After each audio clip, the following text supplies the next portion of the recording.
Удари по Російській Федерації наші, а зокрема і насамперед за участю вражеского Запада, означають їхню пряму війну проти Росії, сказав Путін напередодні 5 червня.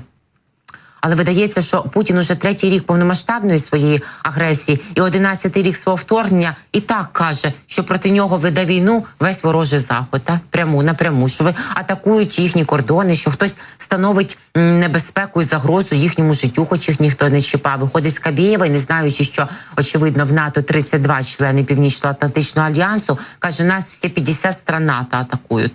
Ну, от Путін знову йому вважається, що, може, він про новий виток якийсь говорить. Москва реагуватиме, підкреслює російський диктатор. І ще раз пояснив він, що за ударами високотехнологічної далекобійної зброї по Росії стоять не лише українські військові, а всі англосакси. Пентагон, це, він, напевно, не знає навіть, як це розшифровується.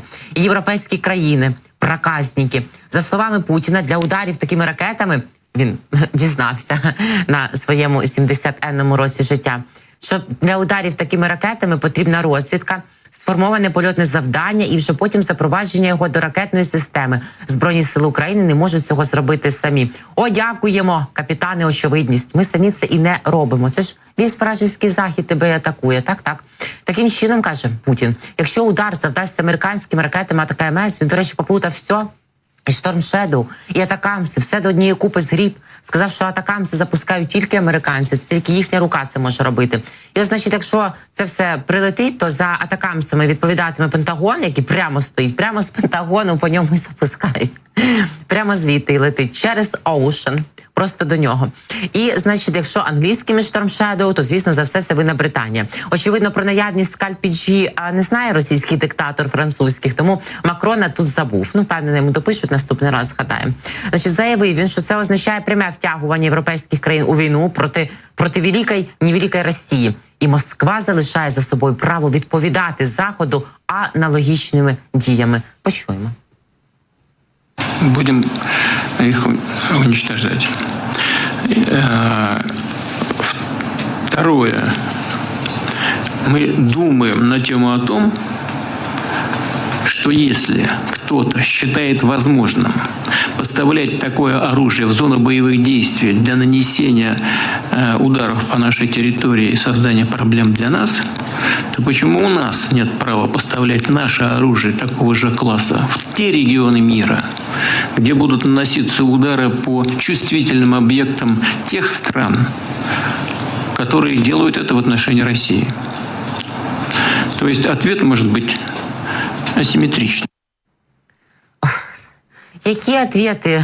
Пресвята Богородиця. Ми вже бачили ці удари возмездя, 11-й рік всі бачать. Відповіді, яких нет. Ну і, звісно, Путін каже, що завжди в своїх традиційних стилях, що відповідатиме на все, і на атаки, і на ведення контингенту вражеського теж. Франції обурилися.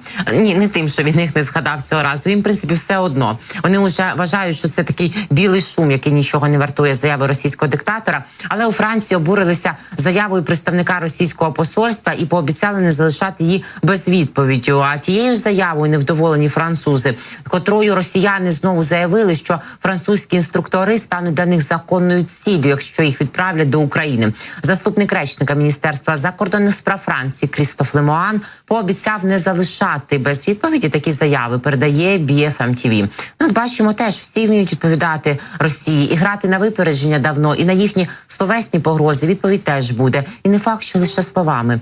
Міністерство закордонних справ Франції висловило обурення заявами речника російського посольства Олександра Макагонова про те, що французькі інструктори в разі прибуття до України стануть легітимними целями для російських сил. Якщо ви надішлете своїх солдатів, своїх фахівців, своїх інструкторів на українську землю, щоб навчити українських солдатів краще вицілювати і вбивати росіян, вони природно стануть законною ціллю, погрозив ось так комусь повітря Макагонов. Заступник спікера Міністерства закордонних справ Франції Крістоф Лемоан вже відреагував на такі погрози. цитую, це обурливі висловлювання, які не залишаться без відповіді. Пообіцяв він і додав, що наразі французьке МЗС веде дискусії про відповідь, яку повинен дати Париж, але відмовився говорити деталі.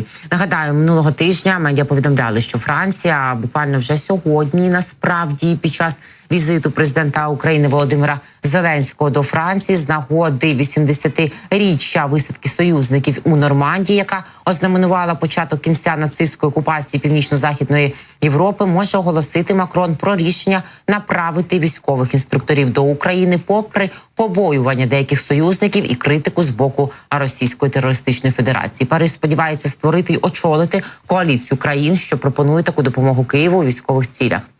Путін продовжує продемонструвати рівень свого інтелектуального недорозвитку. Він каже: ви тупі як стіл. Це говорить імперець, представник, як він думає, терористичної Великої Федерації, який називає себе президентом великого государства. Ось так говорить про тих, хто застерігає щодо насправді можливого нападу Російської Федерації на всю територію НАТО, на певні країни, члени Північно-Атлантичного альянсу, густонаселені, які згадував Путін минулого тижня. Давайте почуємо, що він говорить. Образ врага из России. Вы сами себе только вредите этим, понимаете? Вот напридумывали, что Россия хочет напасть на НАТО. Вы сбрендили совсем, что ли? Тупые вообще, как этот стол? Кто это придумал? Это чушь, понимаете? Бред собачий. Насправді, навіть думаю, що не варто витрачати наш ефірний час і коментувати ось ці маразматичні, некультурні заяви